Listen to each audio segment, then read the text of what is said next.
Remember when every Christmas party started with a spread that could stop traffic? You really made everything perfect.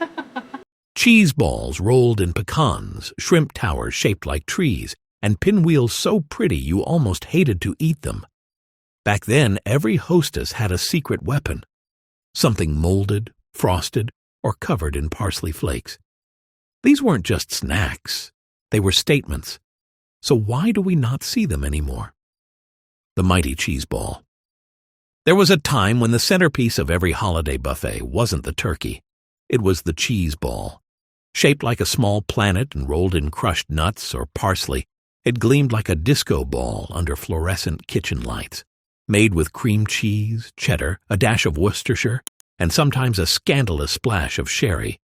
This party staple was as essential as tinsel on the tree. Ladies of the 60s guarded their secret spice blends like classified documents, and the truly ambitious formed theirs into wreaths or snowmen. The Ritz cracker box practically lived on the counter in December, right next to the jar of dried beef. Guests would hover around it all night, nibbling and gossiping about who brought the fancy one with pineapple. By the end of the evening, all that was left was a crater and a few lonely crackers, proof that the cheese ball reigned supreme long before charcuterie boards ever showed up on Pinterest. Shrimp Christmas tree. If your hostess didn't serve shrimp cocktail, she went one better, with an edible Christmas tree made of shrimp. Toothpicks, styrofoam cones, and a sense of adventure were all you needed.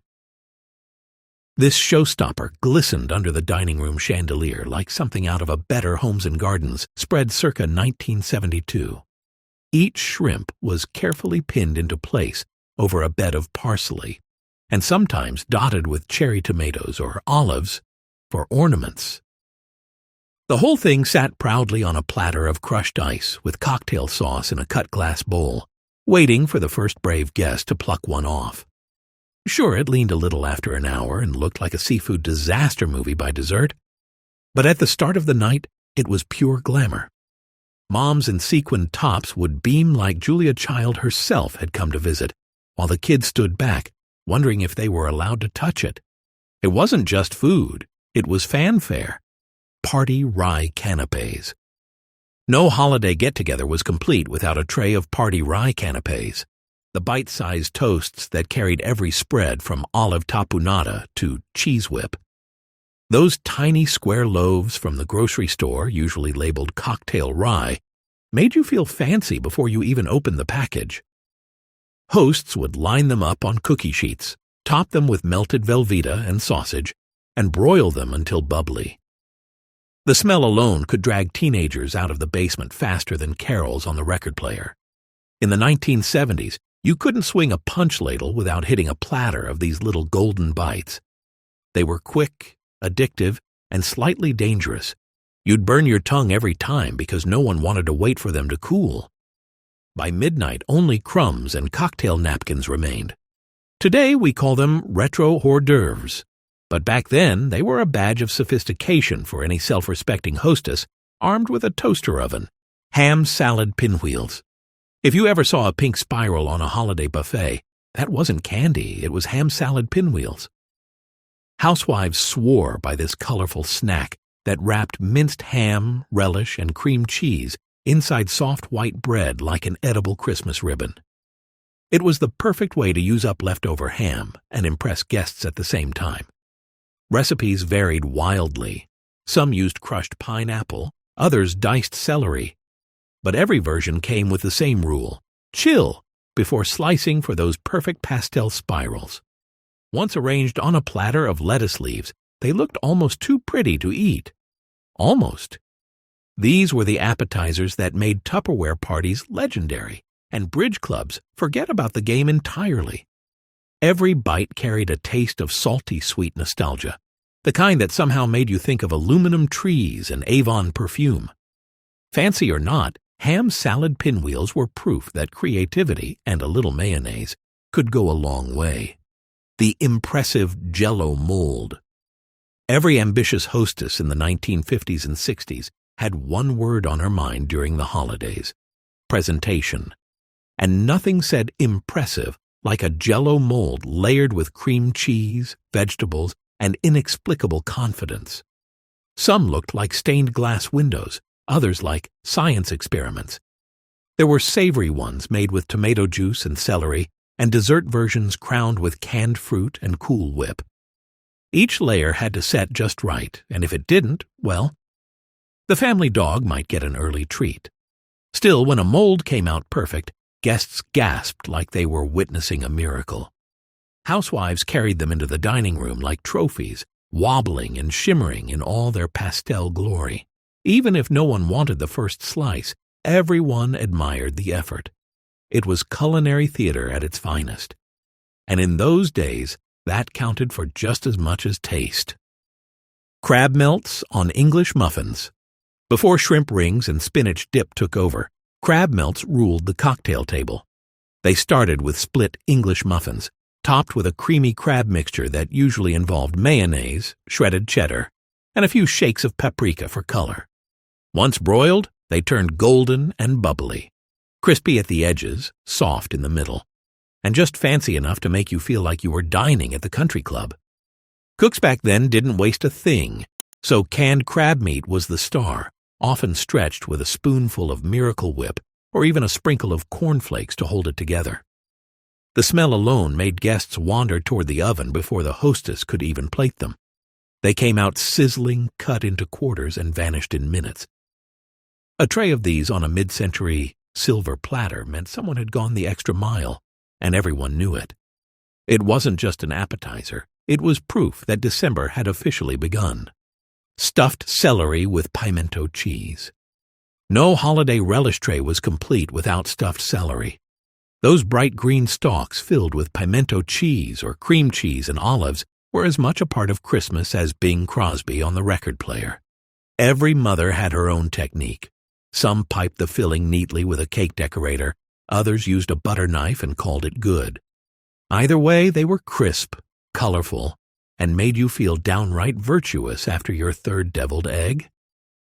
In the South, homemade pimento cheese was a mark of pride, heavy on sharp cheddar and Duke's mayonnaise. Northern cooks leaned toward cream cheese mixed with green olives or blue cheese crumbles. Served on a cut glass tray next to pickles and radishes, these little sticks gave every table a touch of color and crunch.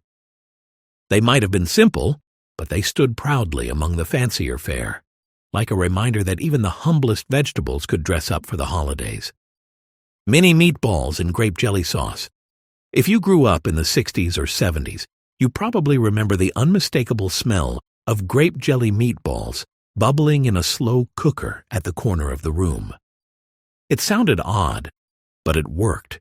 Frozen meatballs or homemade ones simmered in a mix of Concord grape jelly and chili sauce until sweet, tangy, and sticky. Every mom had the same orange crock pot working overtime on Christmas Eve, and guests hovered near it, toothpicks ready. Some families swapped the jelly for cranberry sauce when the season hit, turning it into a holiday classic with a twist. This dish was the ultimate example of mid-century ingenuity. Just 3 ingredients, 1 plug-in appliance, and instant applause. By midnight, there'd be nothing left but the scent of sugar and spice lingering in the air, and a line of folks asking for that crazy meatball recipe. Deviled eggs with paprika crowns. Deviled eggs never needed an invitation, they simply appeared. Every Tupperware party, every church social, every Christmas Eve buffet had a platter of these little ovals dusted in paprika like edible ornaments. The filling varied by household. Some added pickle relish, others a dab of mustard or even a drop of vinegar for brightness. A few creative cooks topped theirs with olives, pimentos, or a tiny slice of gherkin for flair. Served on those molded plates with neat egg-shaped wells, they looked downright professional. The trick, every hostess swore, was to boil the eggs just long enough that the yolks stayed sunny, not green. Once cooled, they were piped and chilled, ready to be admired by everyone who pretended they shouldn't have another one. But they always did, because at a vintage holiday gathering, deviled eggs weren't just expected, they were required. Bacon-wrapped water chestnuts. This was the bite-sized miracle that turned skeptics into believers. Crisp bacon wrapped around crunchy water chestnuts, glazed in a sticky mix of brown sugar and soy sauce, then baked until caramelized. The recipe came from a generation that loved the thrill of exotic ingredients. Water chestnuts sounded daring in the days before global grocery aisles. These were the sweet and salty jewels of any cocktail party, served hot on toothpicks that doubled as little skewers of joy. Hostesses would emerge from the kitchen, aprons slightly singed, announcing they're ready. And within moments the tray was bare. A good batch meant you'd earned your reputation for another year. Long before bacon became a trend, it was already the secret weapon of every confident 1960s cook who wanted to hear that satisfying chorus of, "Mmm, what are these?" Sausage balls. Before store-bought appetizers filled every freezer aisle, there were sausage balls, holiday gold in bite-sized form, made from just 3 humble ingredients: biscuit, breakfast sausage, and cheddar cheese. They showed up on every table from Tennessee to Toledo. Cooks mixed them by hand until the dough was dense enough to hold its shape, then rolled perfect little spheres that baked into cheesy, peppery goodness. You could smell them from down the hall, and that was usually the cue to put on your good sweater, because guests were arriving. The best batches had crisp edges, tender centers, and that unmistakable aroma of melted cheddar mingled with sausage grease and love. These weren't served on fine china, usually just a Pyrex dish lined with a paper towel, because who had time for fancy? They were the great equalizer of holiday parties. Everyone's recipe tasted just a little different, and everyone claimed theirs was the best. Even now, one bite of a warm sausage ball has a way of transporting you straight back to a linoleum kitchen filled with laughter, Bing Crosby, and a clatter of ice in the punch bowl. Cocktail weenies and BBQ sauce. Few things said holiday gathering quite like a slow cooker filled with cocktail weenies bubbling away in homemade barbecue sauce. Whether they were called Lil Smokies, Vienna sausages, or just party dogs, they were a fixture at every Christmas open house. Hostesses loved them because they could simmer all afternoon while the rest of the meal came together. The sauce, usually a sweet and tangy mix of ketchup, brown sugar, mustard, and a dash of Worcestershire, filled the whole house with a scent halfway between a cookout and Christmas morning. Guests hovered nearby, pretending to make conversation but really waiting for permission to dig in. By the second batch, toothpicks were flying, and someone had inevitably lost count of how many they'd eaten. Every generation had its version. Some added pineapple juice, others grape jelly, or even bourbon for the adult version. But no matter how they were made, those glossy little sausages were the heartbeat of every vintage party platter. They were proof that even the simplest recipes could spark joy, and maybe a little friendly competition for who got the last one: cheese straws. Before charcuterie boards became the talk of the internet, cheese straws were the undisputed star of the Southern snack table. They were crisp, buttery sticks of sharp cheddar goodness, piped or rolled into shapes and baked until just firm enough to snap. The smell that filled the kitchen was part cheese shop, part bakery, and wholly irresistible. Grandmothers guarded their cheese straw recipes the way others guarded their pie crust secrets. Some added a pinch of cayenne for spirit. Others swore by using only hand-grated cheese and real butter, no shortcuts allowed. Once cooled, they were stored in tins lined with wax paper and hidden from the kids until company arrived. Cheese straws made appearances at every gathering, weddings, bridge parties, and especially Christmas, when they sat in crystal bowls beside the punch bowl like edible confetti. They had a way of saying, "Welcome, sit down, you're among friends now." Stuffed mushrooms. And there was something wonderfully sophisticated about stuffed mushrooms in the 1970s. They were the height of culinary confidence. Whether filled with breadcrumbs and garlic butter or a decadent crab mixture, they looked like something straight out of a fancy magazine. The trick was choosing mushrooms just the right size, big enough to hold the filling but small enough to pop in your mouth gracefully. Housewives baked them until the tops turned golden. their buttery scent mingling with pine garland and the faint hum of Perry Como on the stereo. Guests would reach for one, then another, telling themselves it was fine because they were bite-sized. Some families added grated Parmesan, others used sausage or chopped spinach, but the effect was always the same: tiny, savory morsels that vanished faster than the hostess could refill the tray. Stuffed mushrooms made you feel grown up, even if your idea of sophistication came straight from the Betty Crocker dinner parties for 8 Guide. They were proof that elegance didn't have to come from a restaurant. It could come from your very own oven. Olive and cream cheese canapés. Back when party platters were arranged like art, olive and cream cheese canapés were the jewels of the tray. Every hostess had her own spin. Some spread seasoned cream cheese on cocktail bread and topped it with a single green olive slice. Others mixed chopped olives right into the cheese for a marbled effect. The saltiness of the olives against the cool, creamy cheese was pure mid-century perfection. Simple, striking, and just exotic enough to impress the neighbors. These little bites often appeared beside deviled eggs and radish roses on fancy tiered trays. If the hostess was feeling ambitious, she might cut the bread into stars or trees for Christmas.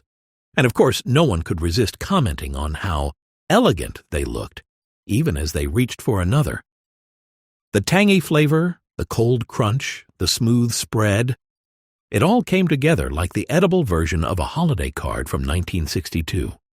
They were small, yes, but mighty in their charm. Cheese fondue. There was a stretch in the late 60s when no respectable hostess would dare throw a Christmas party without breaking out the fondue pot. It was the ultimate symbol of sophistication, an exotic European import that somehow made every living room feel like a Swiss chalet.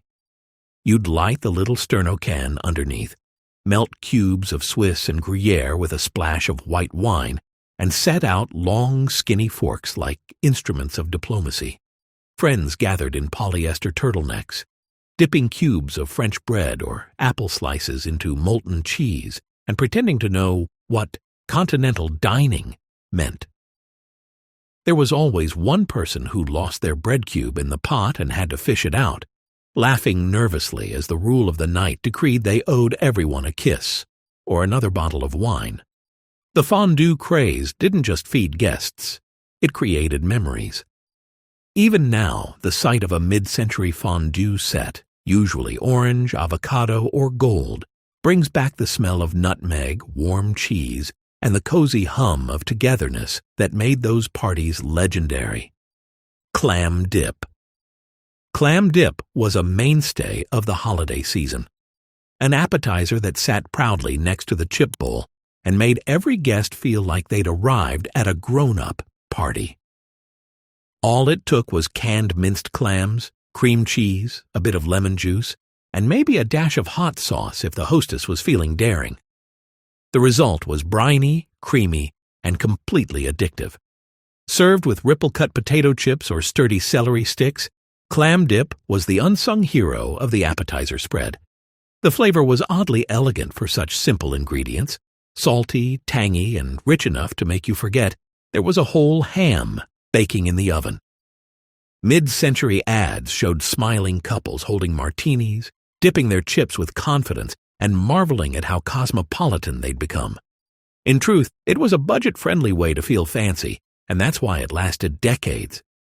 Every scoop tasted like Christmas Eve in your parents' den, the record player spinning, the tinsel glinting, and the world feeling steady and safe for one more year. Pigs in a blanket. It doesn't get more universally beloved than pigs in a blanket. Those little cocktail sausages wrapped in crescent roll dough and baked until golden.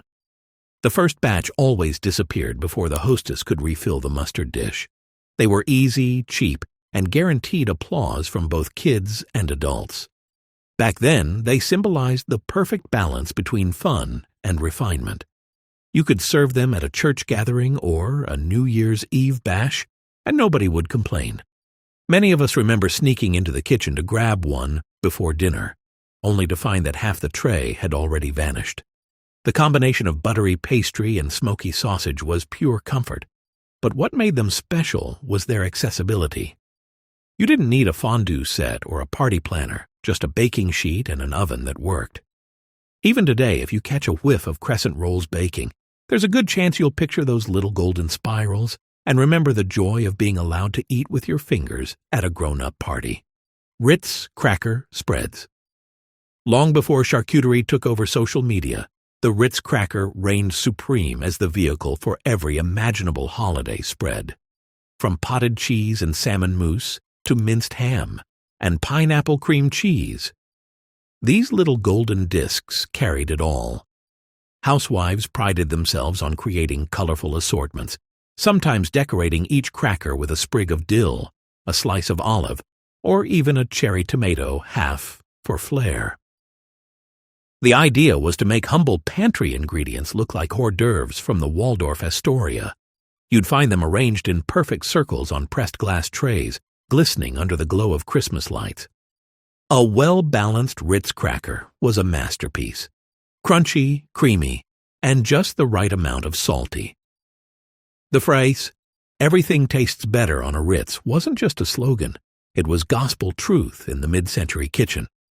Even today, one bite of that buttery crunch feels like the sound of Nat King Cole in the background and the faint rustle of wrapping paper from the next room. French onion dip. There may never be another party food that achieved the universal acclaim of French onion dip. Born from a Lipton recipe on the back of a soup mix box, it quickly became the star of every card party, holiday buffet, and TV watching night. All you needed was sour cream and a packet of dehydrated onion soup mix. No cooking, no fuss. The result was an addictive, savory dip that made potato chips taste like a revelation. Moms mixed it in Pyrex bowls and chilled it for an hour to let the flavors mingle, a step that somehow made it taste even better. Guests would hover around the dip bowl like it was magnetic, making small talk just long enough to justify another handful of chips. It was the one dish everyone could count on. No experimentation, no disappointment, just pure satisfaction. Even now, that first scoop brings back memories of shag carpeting, Christmas lights twinkling on tinsel, and the cozy hum of family gathered around the TV waiting for It's a Wonderful Life to begin. Pineapple cheese spread. Few dishes captured the cheerful spirit of the mid-century holidays, quite like pineapple cheese spread. Equal parts sweet, salty, and proudly artificial, it started with cream cheese and crushed pineapple, two ingredients that never should have worked together, yet somehow did. A bit of grated cheddar and a shake of cayenne gave it personality, while a coating of chopped pecans turned it into a festive little snowball of flavor. Served with Ritz crackers or celery sticks, it offered a burst of tropical sunshine on the coldest December night. Housewives adored it because it could be made days ahead and molded into any shape, logs, wreaths, or little stars if you owned a Jell-O mold and an adventurous spirit. Guests didn't ask what was in it. They just knew it tasted like Christmas cheer and cocktail chatter rolled into one. Even now, one bite can bring back the faint jingle of aluminum ice cube trays and the laughter of people who made the best of everything they had. Swedish cocktail meatballs. Long before they became a staple at IKEA, Swedish meatballs were the height of elegance on a 1960s buffet table. Made with a mix of beef, pork, breadcrumbs, and a splash of evaporated milk, they simmered in a creamy sauce that looked and smelled like pure comfort. Hostesses proudly served them from electric chafing dishes, confident they'd stay warm through an entire evening of card games and Bing Crosby records. Sometimes they were spiced with nutmeg, other times thickened with sour cream, depending on whose Scandinavian aunt inspired the recipe. They were rich, filling, and exotic enough to make guests feel worldly without leaving the den. Every forkful felt like a tiny luxury, especially when paired with that second glass of white Zinfandel. In a time when international cuisine mostly meant spaghetti or chop suey, Swedish meatballs brought a touch of continental class to the American living room, and no one left hungry. Salmon loaf canapés. Canned salmon might not sound glamorous today, but in the post-war decades it was considered downright elegant. Housewives would mix it with breadcrumbs, eggs, lemon juice, and mayonnaise to form petite salmon loaves, or spread it on cocktail bread as canapés. Once chilled and sliced, the rosy pink pieces gleamed like jewels on a silver tray. Garnished with a sprig of dill or a paper-thin slice of cucumber, they looked every bit as sophisticated as something served at a downtown luncheon. The delicate flavor paired beautifully with sparkling punch or a martini, depending on the crowd. Some ambitious cooks even molded the mixture into fish shapes and decorated it with olive eyes and pimento scales. It was playful, creative, and endlessly photogenic, a testament to a time when presentation meant everything. Cranberry cream cheese roll. This little beauty was the bridge between appetizer and dessert, the festive roll that brightened every holiday buffet. It began with softened cream cheese spread over wax paper, then layered with whole berry cranberry sauce and chopped pecans before being rolled into a log and chilled until firm. Once sliced, it revealed those beautiful red swirls that looked like edible Christmas ribbon. The taste was tart, sweet, and rich all at once, especially when served with buttery crackers. For many, this was the recipe clipped from Ladies' Home Journal or passed around at the church bake sale. The one that made you feel like you had an inside scoop on sophistication. It didn't need reheating, it didn't wilt, and it always drew compliments. The cranberry roll was more than food. It was edible decoration, a symbol of the era when homemakers could turn a few pantry staples into something worthy of applause. If any dish deserves a comeback, it's this one: pecan-stuffed dates. And finally, we end with the little jewels of the holiday table: pecan-stuffed dates. Simple, sweet, and slightly sticky, they were one of the most nostalgic bites of the season. Each plump date was split, filled with a roasted pecan half, and sometimes wrapped in bacon or rolled in powdered sugar for good measure. They balanced richness and simplicity in a way only mid-century recipes could. These appeared at every open house, often arranged on doilies or tucked between sprigs of artificial holly. One bite and the sugary chew gave way to that nutty crunch, a flavor that somehow tasted like Christmas itself. Grandmothers made them by the dozens, slipping a few extras into tins for visiting relatives. They didn't require mixers or ovens, just patience and a good holiday movie playing in the background. And while today's parties might favor fancy hors d'oeuvres, there's still something unbeatable about a humble pecan-stuffed date, a sweet reminder that the simplest recipes are often the ones that linger the longest in memory. It's funny, isn't it? All those little dishes that once defined the holidays, gone faster than the last cheese ball on the buffet. But they weren't just recipes. They were rituals. They brought people together in wood-paneled living rooms, under strings of silver tinsel and the soft glow of Christmas bulbs that burned a little too hot. Every plate told a story: who made it, who taught them, and who they were trying to impress that year. These appetizers might have faded from our tables, but the feeling they created, the laughter, the chatter, the cozy chaos of friends and family crowded together, that's still here. Maybe it's time to dust off an old recipe card or two and bring back a little of that magic. Which one of these vintage appetizers made an appearance at your family gatherings? Or better yet, which one would you dare to make again? I'd love to hear your memories down in the comments. And if this trip down memory lane stirred up a craving for more, you'll find plenty waiting on this channel. Because around here, we never stop celebrating the flavors that made home feel like home.